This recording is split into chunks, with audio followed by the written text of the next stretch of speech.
दोस्तों यहाँ सबसे पहले देखिएगा, हम बात करें प्रशासन की, तो प्रशासन की सुविधा की दृष्टि से सभी जो हमारे स्टेट हैं, सभी जो हमारे राज्य हैं, इन्हें हम छोटी छोटी इकाइयों में बांटते हैं। सारे जो राज्य हैं उन्हें कुछ इकाइयों में बांटा गया है और उन इकाइयों को ही हम क्या कहते हैं दोस्तों, जिला कहते हैं। ध्यान दीजिएगा इस बात पे दोस्तों, बहुत अच्छा टॉपिक है और हम बड़े अच्छे से इसको समझ करके करने वाले हैं दोस्तों, ताकि लाइफ में आपको इस टॉपिक को दोबारा नहीं पढ़ना पड़ेगा। दोस्तों प्रशासन के लिए राज्य को जो है कुछ इकाइयों में बांटा गया है, उन इकाइयों को हम कहते हैं जिला। और देखिएगा इस जिले का होता है जिला प्रशासन।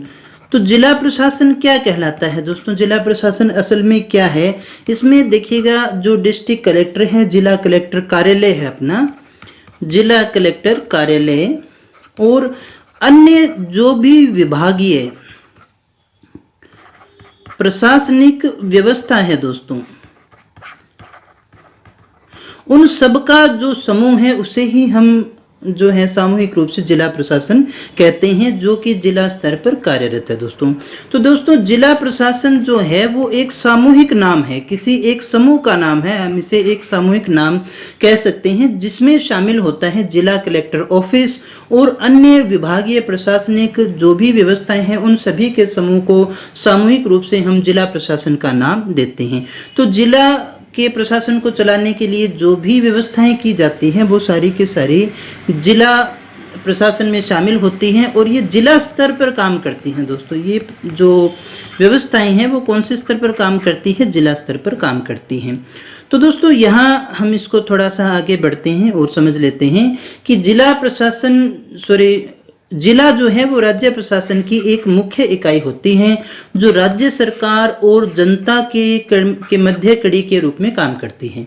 दोस्तों आपका जो सरकार से संपर्क है, जो राज्य के सरकार के साथ में संपर्क है, आप डायरेक्ट किसी मंत्री के पास में नहीं जाते या फिर डायरेक्ट आप सरकार के पास में नहीं जाते, दोनों के मध्य कड़ी के रूप में जो है हमारा जिला प्रशासन काम करता है। जिला स्तर पर हमारे कार्य होते हैं, हम राज्य स्तर पर ना जाकर के कहां पर जाते हैं दोस्तों, जिला स्तर पर जाते हैं। इसलिए ये कहा जाता है कि राज्य सरकार और जनता के मध्य कड़ी के रूप में जो कार्य करता है वो जिला होता है और ये राज्य प्रशासन की एक बहुत ही इंपॉर्टेंट इकाई होती है। जिले का अगर हम कहें सबसे स्पष्ट प्रयोग जो किया गया था वो सर्वप्रथम ब्रिटिश काल में ही किया गया था, वहीं से हम इसको लेकर के चलते हैं और उन्हीं की योगदान अपने मानते हैं। जिला क्या है दोस्तों, तो जिले के अगर शाब्दिक अर्थ की बात करें तो डिस्ट्रिक्ट शब्द का पर्यायवाची है, या हम कहें लैटिन भाषा का जो डिस्ट्रिक्ट शब्द है उसी का एक पर्यायवाची है। और डिस्ट्रिक्ट शब्द का जो आशय होता है वो है न्यायिक प्रशासन के उद्देश्य से बनाया गया क्षेत्र या इकाई। तो दोस्तों डिस्ट्रिक्ट शब्द का क्या अर्थ हो गया, कोई क्षेत्र या इकाई हो गया जो प्रशासन के उद्देश्य से बनाया गया है। यानी जो अपना जिला है, डिस्ट्रिक्ट है, वो क्या है, एक ऐसा क्षेत्र या इकाई है जिसका निर्माण प्रशासन के उद्देश्य से सरकार के द्वारा किया गया है। दोस्तों जिला किसी भी उद्देश्य के लिए किया गया विभाजन होता है। ऑक्सफोर्ड शब्दकोश देखिए क्या कहता है, जिले को विशेष प्रशासनिक उद्देश्य के लिए निर्धारित प्रदेश के रूप में परिभाषित करता है। तो शब्दकोश में क्या कहा गया है दोस्तों, कोई निर्धारित प्रदेश है जिसका उद्देश्य कैसा है, प्रशासनिक है दोस्तों। तो प्रशासनिक उद्देश्य से किया गया विभाजन ये कहलाता है दोस्तों। भारतीय संविधान में क्या जिला शब्द का प्रयोग किया गया है दोस्तों, तो बिल्कुल किया गया है। अनुच्छेद 233 की बात करें तो यहाँ जिला न्यायाधीशों की नियुक्ति के प्रसंग के संबंध में जिला शब्द का प्रयोग किया गया है। और पंचायती राज के लिए भी जिला परिषद का प्रयोग अनुच्छेद 243 में किया गया है। तो बिल्कुल संविधान में इस शब्द का उल्लेख है। अगर आपसे पूछा जाए तो क्या जिला शब्द का जो है संविधान में कहीं उल्लेख है, तो बिल्कुल इस शब्द का प्रयोग संविधान में भी हुआ है। दोस्तों उम्मीद करता हूं आप सारी बातें समझ रहे होंगे। अब हम बात कर लेते हैं कि जिला प्रशासन का महत्व क्या है, क्या इसकी इंपॉर्टेंस है। देखिएगा जिला प्रशासन और जिलाधीश के पद की जो छवि है वो भारतीय जनसाधारण के मन में परंपरागत शिष्टता के रूप में अंकित होती है। इस बात को समझिएगा थोड़ा ध्यान से कि जब भी आप कलेक्टर की बात करते हैं तो आपके दिमाग में छवि कौन सी आती है, आप ऐसा मानते हैं बहुत ही आदर्श व्यक्ति है, एक देखिएगा आदर्श का भाव है, एक अच्छेपन का भाव है, एक न्यायविद का भाव है, और हम ऐसा मानते हैं कि कलेक्टर जो है वो परंपरागत रूप से सबसे ज़्यादा श्रेष्ठ व्यक्ति है। वो कभी गलत काम करने वाला नहीं होगा। अगर हम जाएंगे वहाँ पर तो हमारी बात सुनी जाएगी। तो इसका एक अलग ही छवि जनसाधारण के मन में होती है। कलेक्टर जब कहता है तो उसकी जो जनता है वहाँ की उसको बड़े अच्छे से सुनती भी है दोस्तों। तो ये पद की जो छवि है वो बहुत ही अच्छी है, परंपरागत रूप में श्रेष्ठता के रूप में अंकित होती है। मैं ये कह सकता हूँ कि आपने भी ऐसा महसूस किया होगा दोस्तों। बहुत ही एक आदर्श के रूप में हम इनको देखते हैं। जिला मुख्यालय तक आम आदमी का आना जाना आसानी से होता है। हम पढ़ रहे हैं दोस्तों जिला प्रशासन का महत्व क्या है, कि हमने जिला स्तर पर ये जो प्रशासन बना रखा है इसकी इंपॉर्टेंस क्या है। तो इसकी इंपॉर्टेंस यही है कि जिला मुख्यालय जहां भी बनाया जाता है वो ऐसा एरिया होता है कि जहां पर आम आदमी का आना जाना आसान होता है। अगर वही काम राजधानी से हो रहा होता, राजस्थान में जयपुर से हो रहा होता, तो सभी लोगों का आना जाना आसान नहीं होता। आप अपने जो देखिएगा जिला है उसकी लोकेशन को भी देख सकते हैं। जिला मुख्यालय इस तरह से होता है कि वहां पर आसानी से आया जाया जा सकता है दोस्तों। और यहाँ आपको ये भी जानना होगा कि राज्य सरकार के सारे कार्यालय हैं, समस्त कार्यालय जो हैं वो अधिकतर आपको जिला स्तर पर स्थापित किए हुए मिल जाएंगे, जहाँ से राजधानी से समन्वय स्थापित करने में सुविधा रहती है। देखिएगा दोस्तों, जब भी आपको कोई मांग उठाते हैं, आप अगर मान लीजिएगा रीट की ही बात को देख लीजिएगा, अगर आपको ज्ञापन देकर के आना होता तो दोस्तों किसको देकर के आते आप? जिला कलेक्टर को देते, और जिला कलेक्टर ही क्या करता है, आगे पहुंचाता है। अपने तहसील स्तर पर होता तो वो अलग देखिएगा, एसडीएम को भी आप दे सकते हैं, आप तहसीलदार को भी दे सकते हैं। तो ये सारे के सारे क्या है, सरकार तक बात पहुंचाने का एक माध्यम होता है दोस्तों। उपखंड स्तर पर भी आप दे सकते हैं दोस्तों। तो जिला प्रशासन जो क्या है, कार्यालय जिला स्तर पर स्थापित होने के कारण इसकी इंपॉर्टेंस है। फिर देखिएगा, ऐतिहासिक निरंतरता के साथ साथ जिला एक विशिष्ट सांस्कृतिक पहचान भी बन जाता है। जो आपका जिला मुख्यालय है वो एक सांस्कृतिक पहचान भी रखता है, और उससे आपके अंतर्मन से ही एक अपनत्व का बोध होता है दोस्तों। जब भी आप अपने जिले की बात करते हैं तो वहाँ की सारी सांस्कृतिक पहचान है वो आपके दिमाग में आती है। जिला प्रशासन जो है वो स्थानीय समस्याओं से सदैव अवगत रहता है। यहाँ की स्थानीय समस्याएं क्या है आपके जिले की, वो जिला प्रशासन ही अच्छे से जानता है, राज्य सरकार की बजाय। इसके बाद में दोस्तों हम पढ़ेंगे जिला प्रशासन के कार्य क्या है। यहाँ दोस्तों हम किसकी बात कर रहे हैं, इसको वापस समझ लीजिएगा। जिला प्रशासन उस प्रशासन की बात कर रहे हैं जिसमें जिला कलेक्टर कार्यालय और उससे जुड़े हुए जो भी विभागीय प्रशासनिक व्यवस्था है वो सारी की सारी व्यवस्थाओं का समूह है जिसे हम जिला प्रशासन कहते हैं। उसके कार्य क्या हैं, तो देखिएगा, पहला तो आता है नियामकीय कार्य। जिला प्रशासन के नियामकीय कार्य कौन से हैं, जो नियमों से संबंधित हैं, यानी कानून और व्यवस्था को बनाए रखना, लॉ एंड ऑर्डर को बनाए रखने का काम किसका है दोस्तों, जिला प्रशासन का है। अपराधों पर नियंत्रण रखने का कार्य किसका है, जिला प्रशासन का है। न्यायिक प्रशासन के लिए कार्य करना, भू राजस्व का एकत्रीकरण करना। दोस्तों ये काफी इंपॉर्टेंट था। अगर हम देखिए मुगल काल से ही देखें तो क्षेत्रों को बांटा गया था, और जो था मूल उनका कारण था राजस्व एकत्रित करने के लिए एक सिस्टम बनाया जाए जहां से हमारे पास में आता रहे।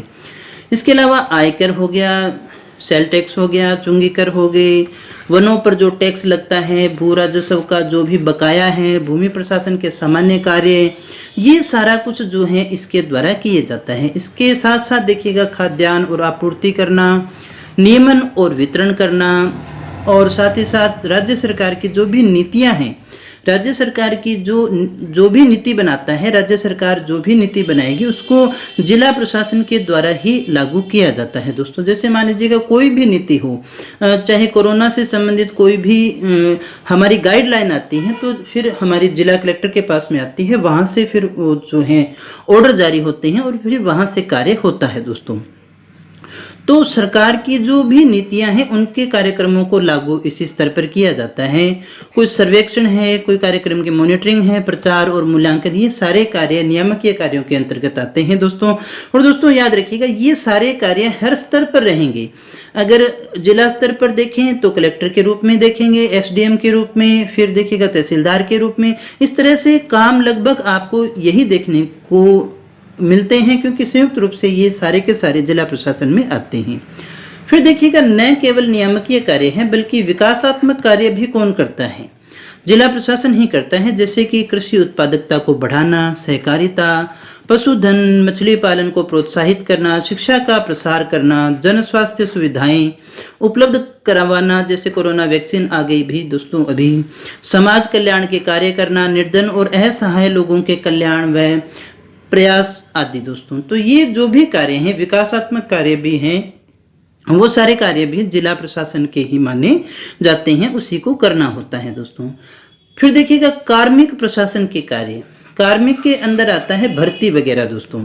तो यहाँ भर्ती करना, प्रशिक्षण देना, पदोन्नति करना, स्थानांतरण करना, अनुशासनात्मक कार्यवाही करना, पर्यवेक्षण और नियंत्रण करना। देखिएगा दोस्तों, कई बार देखा होगा एसडीएम है या फिर जिला कलेक्टर है, वो स्कूलों का निरीक्षण भी करता है, किसी स्वास्थ्य केंद्र का भी निरीक्षण किया करता है, किसी भी विभाग का देखिए वो निरीक्षण कर सकता है और फिर उनके ऊपर अनुशासनात्मक कार्यवाही भी करता है।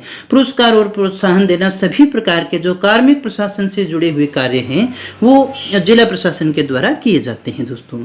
फिर हम देखें निर्वाचन संबंधी कार्य, ये काफी इंपॉर्टेंट है दोस्तों। जिले में किसी भी प्रकार का कोई चुनाव है तो उससे संबंधित सारे कार्य जिला प्रशासन को करने होते हैं, जिसमें लोकसभा का चुनाव है, विधानमंडल का चुनाव है, स्थानीय निकायों का चुनाव है, पंचायती संस्थाओं का चुनाव है, वो सभी इसके द्वारा संपन्न होंगे दोस्तों। अब जब आप टीचर बन जाएंगे दोस्तों, तो फिर आपको जो है चुनाव में ड्यूटी लगेगी, तो फिर आपके आदेश जो हैं वो जिला कलेक्टर महोदय के कार्यालय से आते हैं।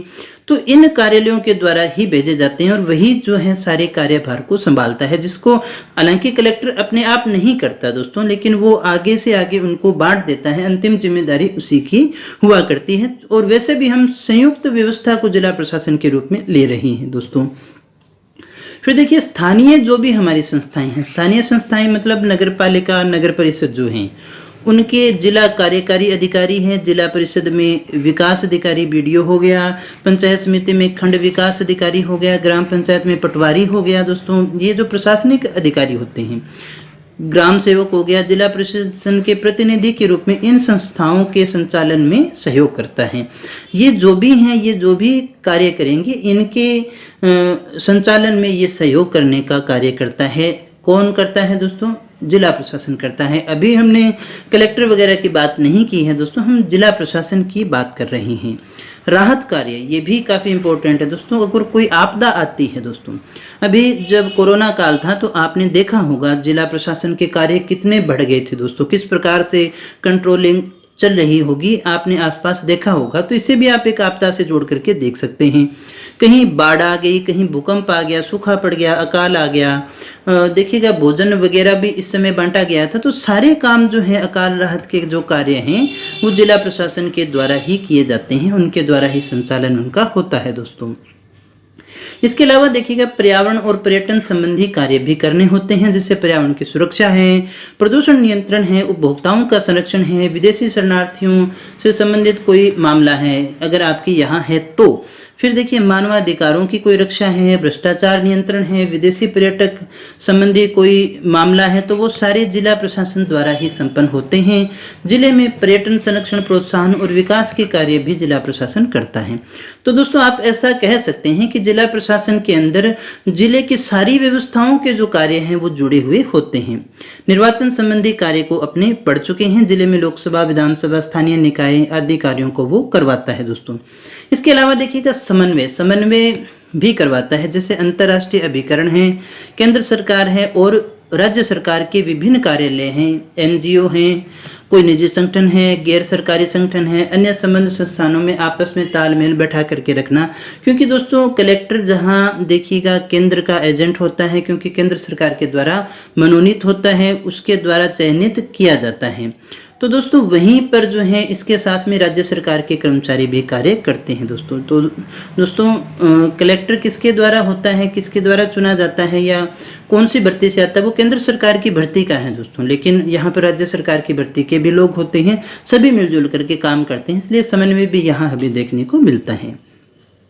इसके अलावा जनसंपर्क का भी काम इसके द्वारा होता है, जैसे केंद्र सरकार और राज्य सरकार की विभिन्न योजनाएं आई तो उसको जनता तक पहुंचाना, और उन्हें लागू करने के लिए जिला प्रशासन जिले की जनता से जनसंपर्क स्थापित करता है।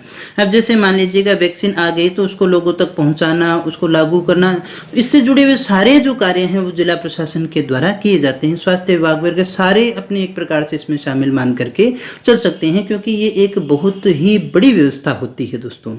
इसके बाद में दोस्तों आगे हम देखें अवशिष्ट कार्य करना। अवशिष्ट कार्य कौन से हो गए?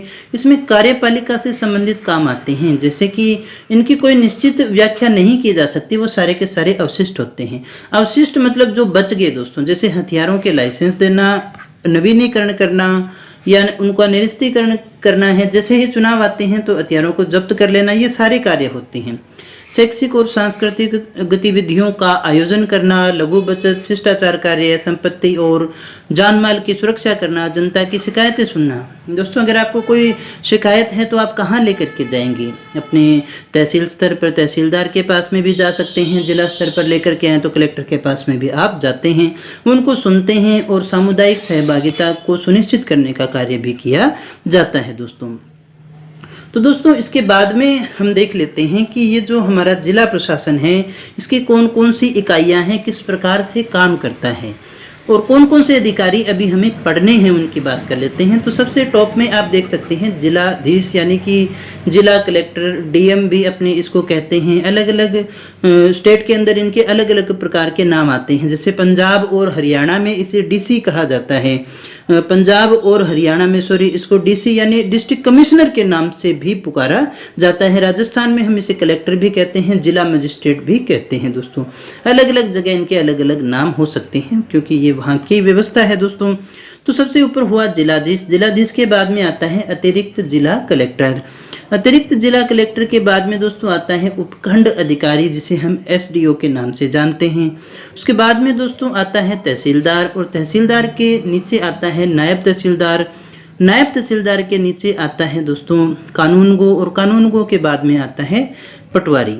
तो ये जो है जिला प्रशासन की एक प्रकार से व्यवस्था अपने मान करके चलते हैं। और दोस्तों ये सारे हमें अच्छे से पढ़ने होंगे, यहाँ से कहीं से भी कोई प्रश्न आपसे पूछा जा सकता है। इस सीरीज को कम से कम याद रखिएगा, कोई इस प्रकार का प्रश्न भी पूछा जा सकता है। ये हायरार्की है दोस्तों, इस प्रकार से नीचे से ऊपर तक की सारी चीजें जुड़ी हुई हैं। बस ये पूरे जिला का हो गया, ये इसकी सहायता के लिए होता है। इसका एरिया उपखंड तक सीमित हो गया, ये तहसील पे आ गया। फिर ये इससे नीचे से नीचे पटवारी जो है अपने हल्के का मालिक ही होता है। तो ये एरिया आगे से आगे बांट दिए गए दोस्तों, आगे से आगे अधिकारी बढ़ते चले जाते हैं जो अपने एरिया में अपना काम करते हैं। तो सबसे पहले हम बात करेंगे दोस्तों जिला कलेक्टर के विषय में, और काफी इंपॉर्टेंट पद है दोस्तों। यहाँ हम देखें कि जो ज्यादातर राज्य हैं उसमें जिले के हमें 3 स्तर देखने को मिलते हैं। 3 स्तर कौन से होते हैं दोस्तों? एक तो जिला ही होता है, दूसरा आता है हमारा उपखंड, पहला आता है जिला, दूसरा आता है उपखंड और तीसरा आता है तहसील। ये 3 स्तर ही हमें ज्यादातर देखने को मिलते हैं, चाहे स्टेट हमारी कोई सी भी हो। सबसे ऊपर जिला, फिर उपखंड और तहसील, और इन्हीं आधारों पर जो है पदों का निर्माण किया गया है दोस्तों। तो दोस्तों हम बात कर रहे हैं जिला कलेक्टर की, जो कि हमारे लिए काफी महत्वपूर्ण व्यक्ति है। क्योंकि देखिएगा इसे क्या कहा जाता है? इसे कहा जाता है सरकार की आंख, कान और हाथ। ये जो है सरकार की आंख, कान और हाथ यानी बाहों की तरह कार्य करता है दोस्तों। तो आप देख सकते हैं सरकार के लिए सारा कार्य कौन कर रहा है? यही कर रहा है। राजस्थान में हम इसे कहते हैं कलेक्टर, या फिर हम इसे जिला मजिस्ट्रेट भी कह सकते हैं। दोनों ही नाम इसके नाम से जुड़े हुए हैं दोस्तों। अगर हम कलेक्टर शब्द की बात करें तो कलेक्टर शब्द जो है ब्रिटिश काल से ही जुड़ा हुआ शब्द है, और इसका जो कार्य हुआ था प्रारंभ में राजस्व एकत्रीकरण का था, कलेक्ट करना है ना, तो वहीं से हम इसको ले सकते हैं। और ये देखिएगा कलेक्टर जो है वो काफी इंपॉर्टेंट पद है दोस्तों, बहुत बड़ी इसकी गरिमा भी है, इसमें ग्लैमर भी है दोस्तों, इसीलिए तो लोग इसकी सबसे ज्यादा तैयारी करते हैं। और मैं तो आपसे भी कहूंगा कि आप पहले तृतीय श्रेणी अध्यापक बने, अध्यापक बन जाएं तो फिर आगे भी आपको तैयारी करनी है, आपको रुकना नहीं है दोस्तों। तो यहाँ पर ये जो पद है वो काफी ज्यादा इंपॉर्टेंट है। देखिएगा इसका जो काम हुआ करता था ब्रिटिश काल के दौरान राजस्व को एकत्रित करने का था। गौरवशाली पद है काफी ज्यादा, और कालांतर में देखिएगा इसके साथ में जो और चीजें जुड़ गई वो शांति और न्याय व्यवस्था को भी जोड़ दिया गया था। पहले इसको समझ लेते हैं, फिर जल्दी जल्दी अपना हो जाएगा। कलेक्टर ही थोड़ा बड़ा होता है इसलिए उसके काम ज्यादा है, बाकी तो वही पैरेलल में चलता रहता है। राजस्व के बाद में इसके कार्यों का बहुत ज्यादा विस्तार होता रहा। शांति और न्याय व्यवस्था के जो कार्य है उसको सौंपे गए। और वर्तमान में अगर हम बात करें, जिला कलेक्टर के मूल कार्य जो हैं वो विकास प्रशासन से भी जुड़ चुके हैं, यानी विकास के कार्य भी कौन करता है, इसी को करना होता है दोस्तों। अब ये बात कहें भी जिला कलेक्टर होता कौन है, तो भारतीय प्रशासनिक सेवा का अधिकारी होता है। कलेक्टर कौन होता है दोस्तों, आईएएस होता है। 5 से 7 साल का जिसको एक्सपीरियंस हो उसे कलेक्टर बना दिया जाता है। अगर हम कहें कि कलेक्टर का पद कब आया दोस्तों, तो 1772 के अंदर वारेन हेस्टिंग्स जो है वो इस पद को लेकर के आता है। 1772 में कलेक्टर का पद सृजित किया गया। और अगर आपसे पूछ लिया जाए कि पहला कलेक्टर कौन था दोस्तों, तो राल्फ शेल्डन जो है वो पहला कलेक्टर माना जाता है दोस्तों। यहाँ एक दो कोटेशन हैं, उनकी भी मैं आपसे बात करना चाहूंगा कि जिलाधीश के कार्य इतने ज्यादा व्यापक हैं, जब हम इनको पढ़ेंगे तो भी समझ पाएंगे। इसीलिए इसे संस्थागत करिश्मा कहा जाता है। इन नामों को चाहे तो आप लिख भी सकते हैं दोस्तों। संस्थागत करिश्मा कहा गया दोस्तों। और करिश्मा कहने वाला कौन था, रजनी कोठारी। रजनी कोठारी ने इसे क्या कहा, संस्थागत करिश्मा की उपमा दी गई थी दोस्तों। एक और नाम आता है रेमजे मैकडोनाल्ड। रेमजे मैकडोनाल्ड ने इसकी तुलना की कछुए से कि ये एक ऐसा कछुआ है जिसकी पीठ पर भारत सरकार का हाथी खड़ा है।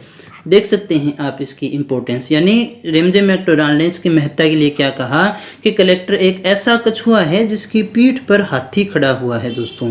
तो आप इसकी इंपॉर्टेंस को समझ सकते हैं। और यहाँ एक और नाम आता है जिलाधीश, जो अपना है वो प्रशासन की धुरी है। ये कोटेशन है, कई बार आ भी जाती है दोस्तों। जिलाधीश क्या है, प्रशासन की धुरी है। और ये धुरी कहने वाले कौन थे, ये थे अटल बिहारी वाजपेयी। अटल बिहारी वाजपेयी के द्वारा देखिए क्या कहा गया था, जिला कलेक्टर को कहा गया था कि जिलाधीश जो है वो प्रशासन की धुरी है। तो हम इसके कार्यों को देखते हुए कह सकते हैं कि एक अति श्रमित कर्मचारी है जिसको बहुत सारे कार्य करने होते हैं दोस्तों। तो अब हम इनकी इतिहास और इनकी भूमिकाओं को इन शॉर्ट देख लेते हैं। जो हमारी मूल बातें थी वो हम सारी समझ चुके हैं। जिला कलेक्टर कौन होता है दोस्तों, एक आईएएस लेवल का अधिकारी होता है। जिला स्तर पर कलेक्टर को हम क्या कहते हैं, राज्य सरकार की आंख, कान और हाथों के रूप में इसे देखा जाता है। ये प्रश्न बहुत बार परीक्षा में पूछा गया है दोस्तों कि राज्य सरकार का आंख, कान और हाथ किसे कहते हैं, तो हम किसे कहते हैं, जिला कलेक्टर को कहते हैं। फिर देखिएगा जिला प्रशासन के सारे अधिकारी, जिला प्रशासन के जो भी अधिकारी हैं वो इसी के नेतृत्व में काम करते हैं। सबकी मीटिंग ये ले सकता है दोस्तों। और जिला कलेक्टर जिला प्रशासन की धुरी कहलाता है, हमने अभी पढ़ा था। और ये कहने वाले कौन थे दोस्तों, अटल बिहारी वाजपेयी थे, जिन्होंने कहा था कि जिला प्रशासन जो अपना जिलाधीश है वो प्रशासन की धुरी है दोस्तों। इसके बाद में देखेंगे ये जो भारतीय प्रशासनिक सेवा होती है हमारी, उसकी सीधी भर्ती के द्वारा भी आता है। कलेक्टर कैसे बन सकता है दोस्तों, अगर आपको कलेक्टर बनना हो तो कैसे, या तो आप आईएएस पास करके आए, या फिर राजस्थान प्रशासनिक सेवाओं से आरएएस से आगे बढ़ करके जो है वो बन भी सकते हैं दोस्तों। तो राज्य प्रशासनिक सेवाओं से भी जा सकता है और डायरेक्ट जो है वो आईएएस की परीक्षा पास करके भी आ सकते हैं। 2 रास्ते हैं आपके पास में कलेक्टर बनने के। कलेक्टर का जो पद है वो सृजित किया गया था 1772 में। वॉरेन हेस्टिंग्स जो थे वो इसको सृजित करने वाले थे। उम्मीद करता हूं दोस्तों सारी बातें आपको समझ में आ रही होगी। अगर समझ में आ रही हैं तो वीडियो को लाइक जरूर कर देना दोस्तों, और हाँ अपने दोस्तों से शेयर कर दिया करो दोस्तों, ताकि उन्हें भी इन वीडियोस का लाभ मिल सके, क्योंकि हम बड़े अच्छे से सारा सिलेबस कर रहे हैं। इसके बाद में दोस्तों 1787 की बात करें तो इसके कार्यों में जो विस्तार हुआ उसकी बात करें। ब्रिटिश सरकार ने कलेक्टर को कर एकत्रित करने के साथ साथ ही दंड नायक की भूमिका भी दे दी, यानी मजिस्ट्रेट का काम। दंड नायक को आप मजिस्ट्रेट के रूप में देखिएगा, क्योंकि ये नाम थोड़े से देखिए टिपिकल या अजीब से लगते हैं आपको। तो कलेक्टर को जो प्रारंभ में हमने बनाया था वो बनाया था राजस्व को एकत्रित करने के लिए, लेकिन 1787 में उसके कार्यभार को बढ़ा दिया गया, दंड न्याय की शक्तियां भी उसको दे दी गई। फिर देखिएगा दोस्तों, लॉर्ड कॉर्नवालिस की बात करें तो 1793 में कलेक्टर की राजस्व और न्यायिक शक्तियों को अलग अलग कर दिया गया और इसके कार्य को सीमित कर दिया गया। 1793 के अंदर लॉर्ड मैकेंजी आए और उन्होंने वापस कलेक्टर की जो शक्तियां हैं उनको बढ़ा दी। दोस्तों बहुत पावर होती है कलेक्टर के पास में, ऐसा हम कह सकते हैं कि जिले का मालिक ही होता है। 1857 में भारत का शासन जब सीधे ब्रिटिश शासन के अधीन आया, ये हम जानते हैं 1857 की क्रांति के बाद में जो परिवर्तन हुआ था दोस्तों, लेकिन ये पद जो है वो वैसे का वैसा ही रहा, इसमें किसी भी प्रकार का कोई चेंज नहीं हुआ, क्योंकि ये तो उससे पहले जो कंपनी राज था तभी चालू हो गया था 1772 के अंदर। 1919 की बात करें, 1919 में द्वैत शासन के नाम से जाना जाता है। यहाँ जो है वो कलेक्टर की स्थिति है उसमें थोड़ा बहुत वापस परिवर्तन होता है। 1 अप्रैल 1937 से कलेक्टर के कार्य क्षेत्र में और वृद्धि कर दी जाती है। 1939 में इसके कार्य में ग्रामीण विकास, सहकारिता आंदोलन और ग्राम पंचायत को भी शामिल कर दिया जाता है। तो देखते हैं आप, धीरे धीरे इसके कार्यभार को बढ़ाते चले जाएंगे और लास्ट में जाकर के पूरे जिले की जिम्मेदारी जो है ना वो किस पे डाल देंगे, अपने वो सारी की सारी कलेक्टर पर ही डाल देंगे, भाई तू ही संभाल सारी का सारा। तो यहाँ आगे देखिएगा, वर्तमान में भारत के बहुत से राज्यों में जिला कलेक्टर को उपायुक्त भी कहते हैं, डिप्टी कमिश्नर या डीसी भी कहा जाता है। ये अलग अलग राज्यों में अलग अलग नाम हो सकते हैं, ये कोई समस्या की बात नहीं है। राजस्थान में हम इसे जिला कलेक्टर या जिलाधीश कहते हैं, इसके विषय में अपनी बात कर चुके हैं। कौन बन सकता है कलेक्टर, कौन बनेगा कलेक्टर? जो IAS पास करके आया हो, 5 से 7 वर्ष का अनुभव ले चुका हो, उसे नियुक्ति दी जाती है। राजस्थान प्रशासनिक सेवा से भी पदोन्नत होकर के आप कलेक्टर बन सकते हैं, कलेक्टर पद पर नियुक्त किया जा सकता है। अब हम बात कर लेते हैं दोस्तों जिला कलेक्टर के कार्यों को। तो यहाँ सबसे पहले हम देखें प्रशासनिक अधिकारी के रूप में उसके कौन कौन से कार्य आते हैं। सबसे पहला है पोस्ट कोर्ब है ये दोस्तों, इसको काट दीजिएगा।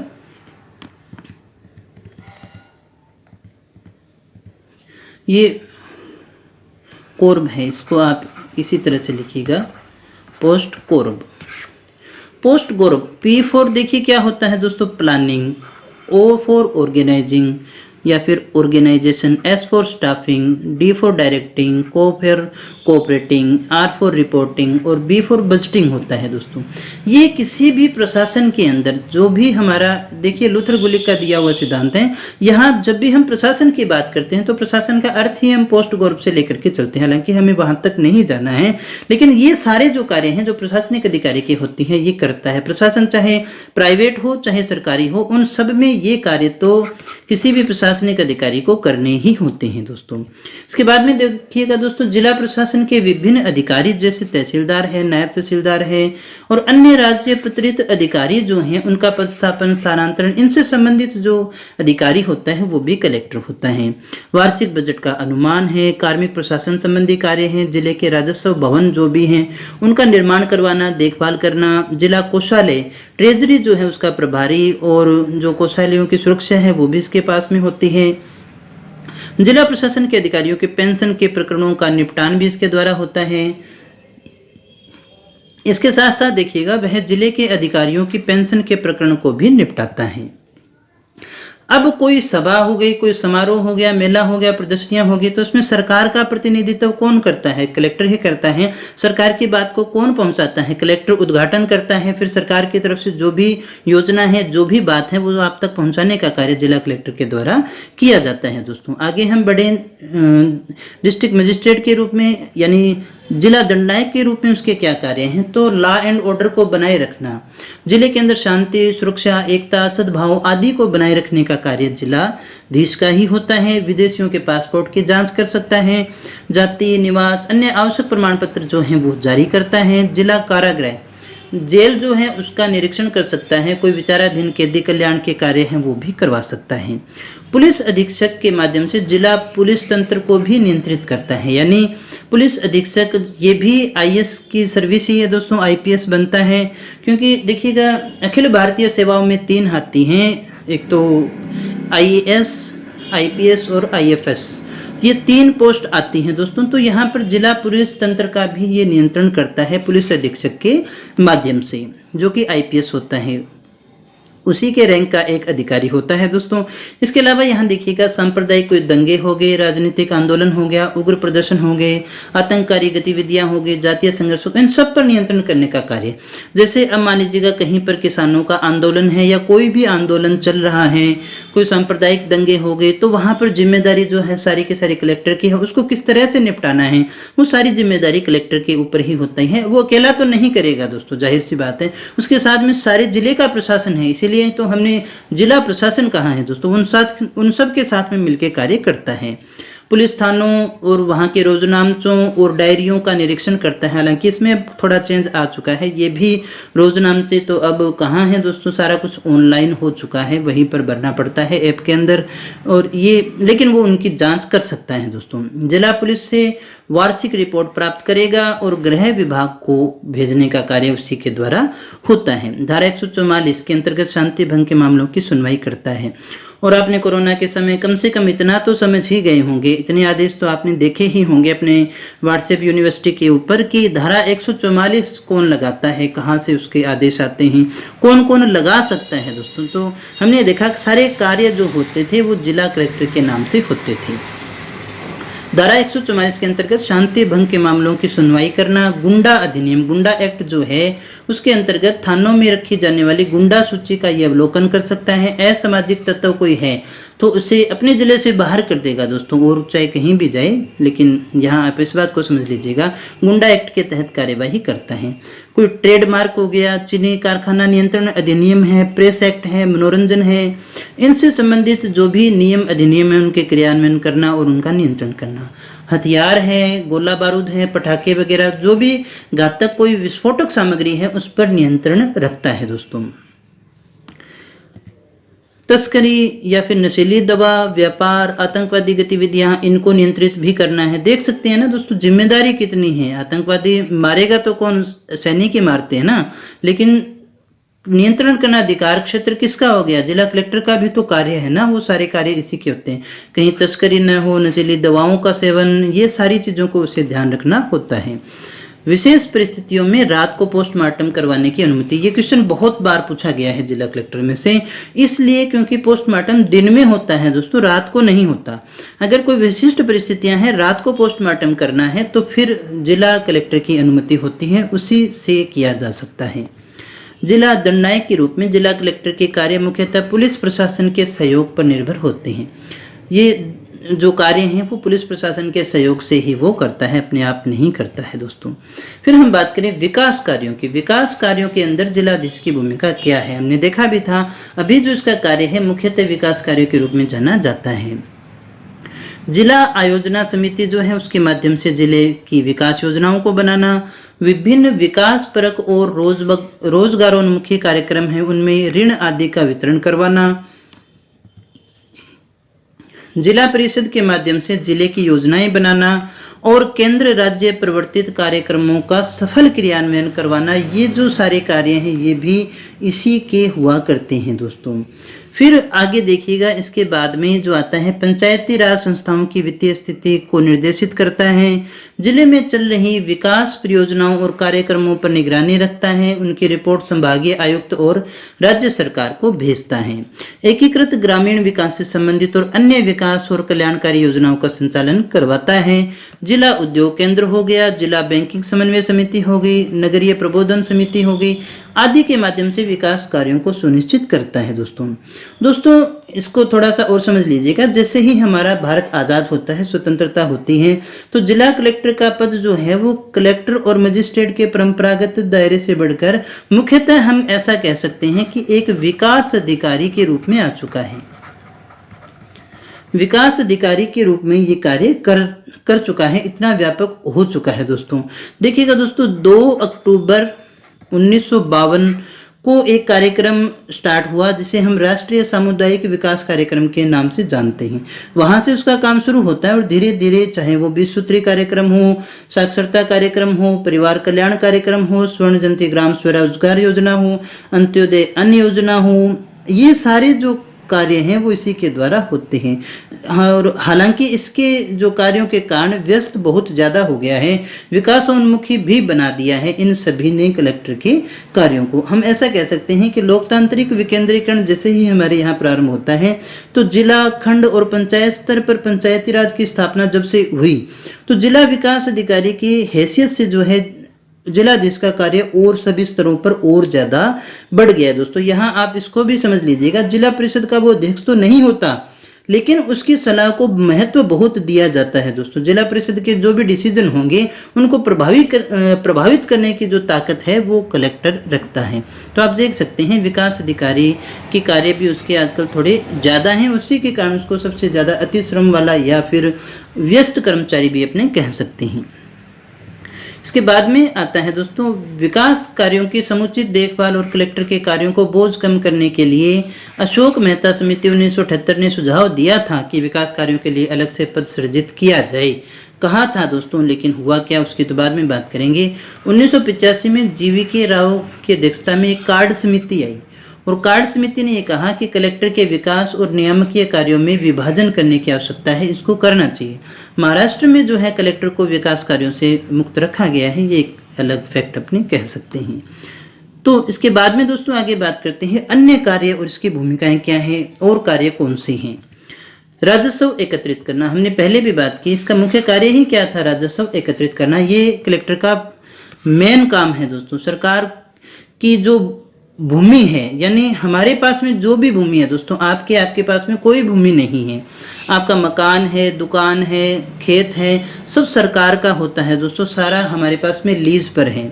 तो सरकार जो है वो ही भूमि का स्वामी होता है, तो इसलिए वो किसानों से लगान, भू राजस्व आदि प्राप्त करना चाहती है और आदि के रूप में वह अपनी भूमि का किराया वसूल भी करती है, जो कलेक्टर के माध्यम से होता है। ये कार्य कलेक्टर के माध्यम से होता है। रेवेन्यू जो है वो कलेक्ट करने का काम होता है।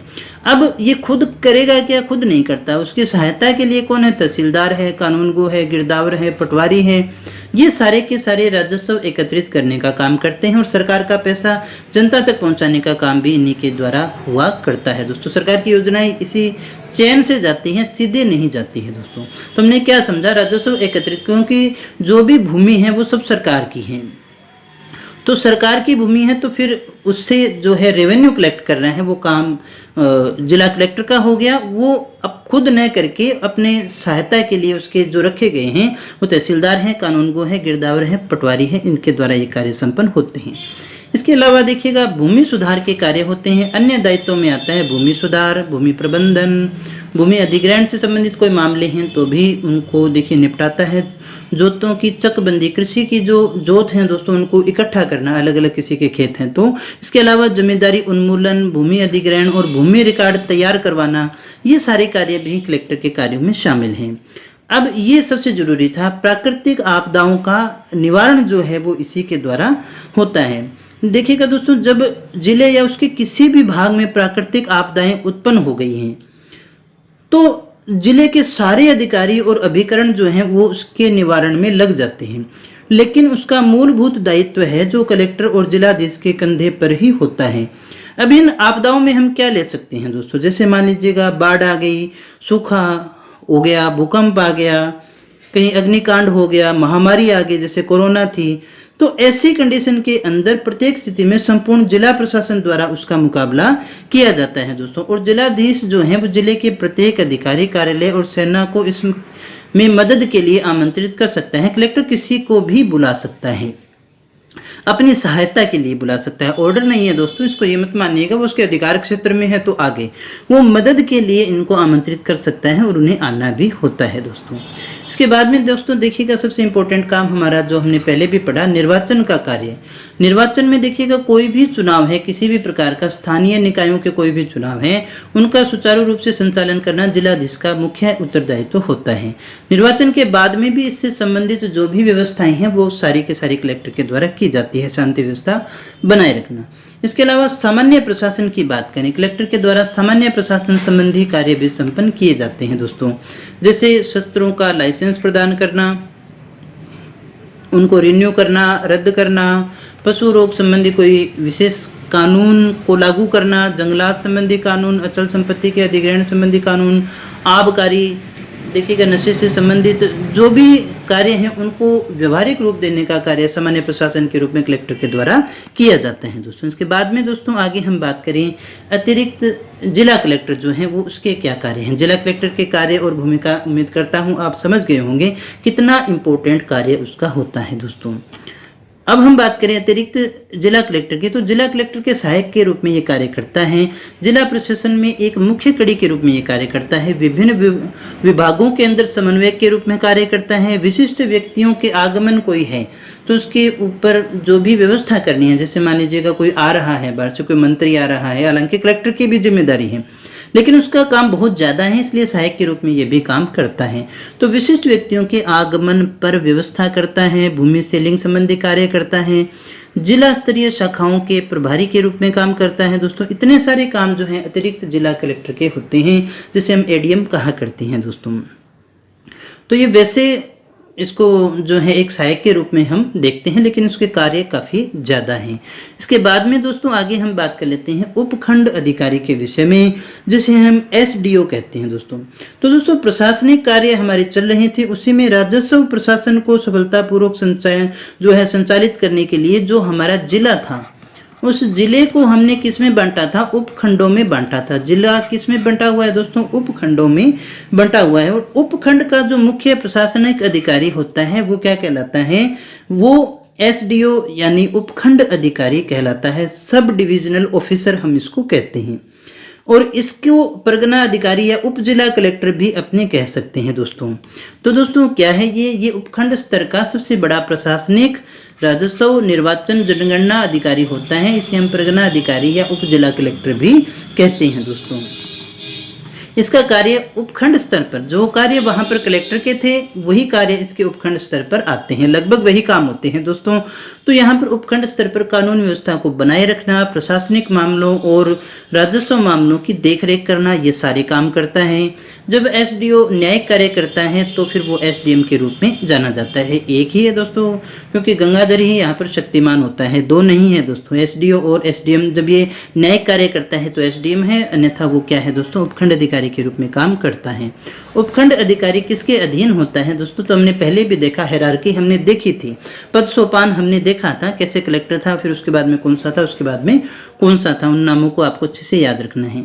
इसके मुख्य कार्यों की बात करें दोस्तों तो इसके 3 आरएमई के रूप में हम देख सकते हैं। आरएमई, ये 3 उसके मुख्य कार्य होते हैं। नंबर 1 होता है आर यानी कि रेवेन्यू मतलब राजस्व से संबंधित जो भी कार्य हैं। एम फॉर मजिस्ट्रेट, उपखंड के अंदर दंड नायक के रूप में काम कौन करता है दोस्तों, यही करता है। एग्जीक्यूटिव भी है, यानी कार्यपालक कार्यकारी अधिकारी भी कौन सा रह गया, यही रह गया। तो आरएमई के नाम से आप इनको अच्छे से याद रख सकते हैं, जो एसडीओ के कार्य माने जाते हैं दोस्तों। आगे हम इसके कार्य और भूमिका को देखते हैं। एसडीओ के कार्य के रूप में सबसे पहले तो यहाँ सबसे पहले भू राजस्व अधिकारी के रूप में वो कार्य करता है। ग्रामवार नक्शे बनवाना, अभिलेख तैयार करवाना, पटवारी है, उसके नीचे कानूनगो है, भू अभिलेख जो निरीक्षक है उन पर नियंत्रण रखने का कार्य करता है। कानूनगो और तहसीलदार के कार्यालयों का वो निरीक्षण भी कर सकता है। सीमांकन करना, सर्वे प्रतीक चिन्हों का संरक्षण करना। एसडीओ के भू राजस्व संबंधी कार्य मुख्य नियंत्रक प्रशासक और राजस्व संग्रहकर्ता के समान होते हैं दोस्तों, ये इनके समान काम करता है। तो यहाँ हमने क्या कहा, भू राजस्व के रूप में वो ग्रामवार नक्शे या अभिलेखों को तैयार करना, जो उसके नीचे के कर्मचारी हैं जैसे पटवारी कानूनगो हैं उनका देखिए निरीक्षण करना, उन पर नियंत्रण रखना, उनके कार्यालयों को देख सकता है, सीमांकन को देख सकता है, उनका संरक्षण करना है, भू राजस्व संबंधी कार्य हैं, बहुत सारे कार्य इसके द्वारा किए जाते हैं दोस्तों। उपखंड दंड नायक के रूप में, यानी जो उपखंड है उसके स्तर पर मजिस्ट्रेट के रूप में जो कार्य है, एसडीओ संबंधित उपखंड का एसडीएम भी कहलाता है। जिला स्तर पर जो दंड नायक की शक्तियां जिला कलेक्टर को हैं, उसी प्रकार की शक्तियां एसडीओ को प्रदान की गई हैं। तो अलग से हमें ज्यादा कुछ देखने की जरूरत नहीं है, जो दंड नायक शक्तियां जिला कलेक्टर को थी वही सारी एसडीओ को भी होती हैं। एसडीएम के रूप में उसके क्या कार्य हैं वो भी देख लेते हैं। उपखंड क्षेत्र में शांति व्यवस्था बनाए रखना, जैसे जिला स्तर पर जिला कलेक्टर का कार्य था। फौजदारी प्रकरणों की जानकारी मांग सकता है। उपखंड की जो भी जेल है, पुलिस थाने हैं, चौकियां हैं, उनका निरीक्षण कर सकता है। पुलिस को रिमांड देने का भी अधिकारी है दोस्तों। ये अपने उपखंड में धारा 144 लागू कर सकता है। जैसे अभी हमने कहा, जैसे कलेक्टर के जो कार्य जिले के लेवल पे है, वही एसडीएम के जो है उपखंड के लेवल पर होते हैं। न्यायिक अधिकारी के रूप में देखिएगा, इसे भू राजस्व, भूमि तथा संपत्ति आदि से संबंधित प्रारंभिक अपीलीय और पुनरीक्षण और पुनरावलोकन की न्यायिक और अर्ध न्यायिक शक्तियां प्रदान की गई हैं। न्यायिक अधिकारी के रूप में देखिए, भू राजस्व और संपत्ति से संबंधित जो है अपीलीय, यानी आप कहां पर अपील कर सकते हैं, पुनरीक्षण कर सकते हैं, पुनरावलोकन कर सकते हैं, ऐसी कुछ न्यायिक शक्तियां भी हैं और अर्ध न्यायिक शक्तियां दोनों इसको दी गई हैं। वो कौन कौन से प्रकरण में है उनको देख सकते हैं। भूमि सीमा विवाद है, वन उपज से कोई अपवर्जन है, ये जो सारी चीजें हैं। इसके अलावा भू अभिलेख और पंजीकरण से संबंधित कोई विवाद है वो सुन सकता है, भू राजस्व से संबंधित विवाद है वो भी सुन सकता है। तो ये सारे मामले वो देख सकता है एक न्यायिक अधिकारी के रूप में। अब प्रशासनिक अधिकारी के रूप में देखें दोस्तों, उपखंड प्रशासन में पदस्थापित एसडीओ समस्त अधीनस्थ लोक सेवकों पर नियंत्रण और पर्यवेक्षण रखता है। यानी एसडीएम के नीचे जो भी आएंगे सबके ऊपर जो है वो नियंत्रण रखने का कार्य कर सकता है, सभी कार्यालयों के ऊपर, जिसमें उचित मूल्य की दुकानों पर चीनी, मिट्टी का तेल, चावल, कपड़ा, साबुन आदि का वितरण सही ढंग से करवाना इसी का कार्य है। उपखंड क्षेत्र में उपभोक्ताओं को सभी सुविधाएं और वस्तुएं उपलब्ध हों, इसकी निगरानी रखना है। राजस्व अभियानों के तहत जन शिकायतों का भी निवारण किया जाता है। कई बार देखा होगा ना, अपने गांव के अंदर अभियान लगते हैं जहां पर जन शिकायतें होती हैं, उनको दूर किया जाता है। कई बार एसडीएम कोर्ट भी होती हैं जो मामलों की सुनवाई करती है, अस्थायी रूप से इसको गठित किया जाता है। अब हम ये जो इम्पोर्टेंट लाइन है उसको देख लीजिएगा। जिला कलेक्टर की आंख और कान किसको कहा जाता है दोस्तों? तो वो उपखंड अधिकारी को। और राज्य सरकार की अगर हम कहें आंख, कान और बाहें किसको कहा जाता है? तो वो कलेक्टर को कहा जाता है। तो कलेक्टर सब काम कर रहा है, कलेक्टर के नीचे कौन देख रहा है? तो वो उपखंड अधिकारी देख रहा है। एसडीएम के रूप में ये किसी व्यक्ति को 24 घंटे से अधिक न्यायिक अभिरक्षा में रखने की अनुमति भी दे सकता है। उपखंड में शांति व्यवस्था बनाए रखने के लिए धारा 144 लागू कर सकता है। सरकारी भूमि से अतिक्रमण हटाने का भी कार्य कर सकता है। इसके अधीन तहसील स्तर पर देखिएगा दोस्तों, तहसीलदार कार्य करता है। एसडीएम के नीचे तहसील स्तर पर कौन हो गया दोस्तों? तहसीलदार हो गया। एसडीएम जो है वो पुलिस थानों और जिला कलेक्टर के मध्य की कड़ी माना जाता है। पेट्रोल पंप की स्थापना हेतु एनओसी भी जारी करता है। ये भी एक इंपॉर्टेंट फैक्ट है, पूछा जा सकता है। राजस्व अधिकारी के रूप में ये उपखंड स्तर पर कृषि उत्पाद का आकलन करवाता है दोस्तों, और भू अभिलेखों को तैयार करवाता है और भू राजस्व संबंधी निर्देश भी जारी करता है। राजस्व अधिकारी के रूप में ये क्या काम करेगा? उपखंड स्तर पर कृषि के अंदर उत्पाद कितना हुआ, कितना उत्पादन हुआ, उसका आकलन जो है नीचे के कर्मचारियों के माध्यम, पटवारी आदि के माध्यम से करवाता है। भू अभिलेखों को भी तैयार करवाता है और भू राजस्व संबंधी दिशा निर्देश भी जारी करता है दोस्तों। फिर हम आते हैं अगले चरण में, अगले स्टेप में, अगली हायरार्की में जो पद आता है हमारे पास में, वो है तहसीलदार। अब तहसीलदार क्या होता है दोस्तों? ये आरएस अधिकारी होता है। राजस्थान अधीनस्थ सेवा जो है वहां से आता है दोस्तों। राजस्थान हम आरपीएससी के द्वारा जो सिविल सर्विसेज की भर्ती होती है वहां से आता है। राज्य अधीनस्थ सेवा में तहसील सेवा का अधिकारी आरटीएस होता है दोस्तों। 1956 के बाद इस सेवा पर जो नियंत्रण है वो किसका है? राजस्व मंडल का नियंत्रण आता है। सीधे तहसीलदार पद पर नियुक्ति नहीं होती, नायब तहसीलदार के पद पर दी जाती है, फिर वो तहसीलदार होता है। इसकी सहायता के लिए क्षेत्रीय स्तर पर नायब तहसीलदार है और तहसील स्तर पर जो है भू अभिलेख निरीक्षक की नियुक्ति की जाती है। ये इसकी सहायता के लिए होते हैं दोस्तों। इसके बाद में देखिएगा 20 पटवार क्षेत्रों पर हमेशा कहते हैं कि एक नायब तहसीलदार होता है। 20 पटवार हल्के आए उसके ऊपर एक नायब तहसीलदार होता है। तहसीलदार और नायब तहसीलदार के कार्यों और कर्तव्यों का उल्लेख कहाँ किया गया है दोस्तों? तहसीलदार और नायब तहसीलदार कार्य एवं कर्तव्य नियम 1958 के अंतर्गत दिया गया है। कहाँ दिया गया है दोस्तों? ये एक्ट है, एक्ट के बजाय हम इसे कहेंगे नियम। तहसीलदार एवं नायब तहसीलदार कार्य एवं कर्तव्य नियम 1958 में इसका उल्लेख किया गया है। इसका जो मुख्य कारण है पीडीएस, देखिएगा सार्वजनिक वितरण प्रणाली जो है पीडीएस जो है उस पर नियंत्रण स्थापित करना, भू राजस्व का संग्रहण करना, ये तो रहेगा ही रहेगा ना। अब तक तो आप समझ गए होंगे, वही कार्य हैं आगे से आगे चलते हुए जा रहे हैं। सरकारी भूमि पर अतिक्रमण को हटवाना, कृषि उत्पाद का आकलन करना, ये सारे के सारे इसके कार्य आते हैं दोस्तों। भू राजस्व अधिकारी के रूप में इसके क्या कार्य हैं, तो देखिएगा प्रत्येक गांव की भूमि का खसरा, नक्शा, नामांतरण, सर्वेक्षण और अन्य आवश्यक अभिलेखों को तैयार करवाता है। पटवारी कानूनगो, भू निरीक्षक इत्यादि के कार्यों का निरीक्षण व पर्यवेक्षण करता है, इनसे रिपोर्ट भी प्राप्त करता है। राजस्व प्रशासन में यह अंतिम क्षेत्रीय राजपत्रित अधिकारी होता है। राजस्व प्रशासन में बात करें तो लास्ट यही होता है, इसलिए गांवों के लिए सर्वसंपन्न सरकार यही होती है, इसी से उनका सीधा संपर्क होता है। तो हमने क्या कहा, राजपत्रित में सबसे नीचे कौन सा आ गया दोस्तों, यही आता है राजस्व प्रशासन के अंतर्गत। राजस्व न्यायालय के रूप में इसके जो कार्य हैं वो क्या कर सकता है, सीमा संबंधी विवादों को सुनता है। गोचर विवाद है, गोचर यानी जो गांव के अंदर भूमि रखी जाती है गायों को चरने के लिए, पशुओं के लिए, वो वाली आती है, गोचर विवाद हो गया। नामांतरण हो गया दोस्तों, देखिएगा गांव के अंदर जो भी विवाद के विषय रह जाते हैं, एक तो गोचर भूमि रह जाती है, एक जोहड़ पायतान, जोहड़ पायतान की जो भूमि होती है, यानी जोहड़ में जो पानी आता है वो जो एक क्षेत्र होता है उसके ऊपर कब्जे वगैरह की या उससे संबंधित जो भी विवाद हैं वो सारे इसी में आते हैं। तो गोचर विवाद है, नामांतरण है, भूमि नामांतरण है, राजस्व वसूली है, सरकारी भूमि का अतिक्रमण है, ये सारे जो हैं वो ये सुनता है। जिन तहसीलों में उप तहसील भी हो, अब कई तहसीलों में उप तहसील भी होता है, वहां तहसीलदार को राजस्व मामलों का प्रभारी अधिकारी भी बनाया गया है, तो वो भी ये काम करता है। इसके बाद में देखिएगा दोस्तों, दंड नायक के रूप में इसके क्या कार्य हैं। द्वितीय श्रेणी दंड नायक के रूप में तहसीलदार को ये शक्ति प्राप्त है कि किसी भी दोषी व्यक्ति को 6 माह की सजा या 200 रुपए का जुर्माना वो कर सकता है। प्रशासनिक अधिकारी के रूप में अब देखिएगा वही कार्य हैं जो उसके नीचे हैं, वो सारों को देख सकता है। तहसील स्तर पर अधिकांश प्रशासनिक जिम्मेदारियां तहसीलदार के कंधों पर टिकी हुई हैं। तहसील स्तर पर कारागार की रक्षा और उसका नियंत्रण है। आम चुनावों के समय जो भी व्यवस्थाएं बनाए रखनी है, अतिक्रमण के मामलों में कार्यवाही करनी है। सहायक पंजीकरण अधिकारी के रूप में, निर्वाचन अधिकारी के रूप में भी ये काम करता है। कैसे काम करता है, निर्वाचन नामावलियां ये तैयार करवाता है दोस्तों।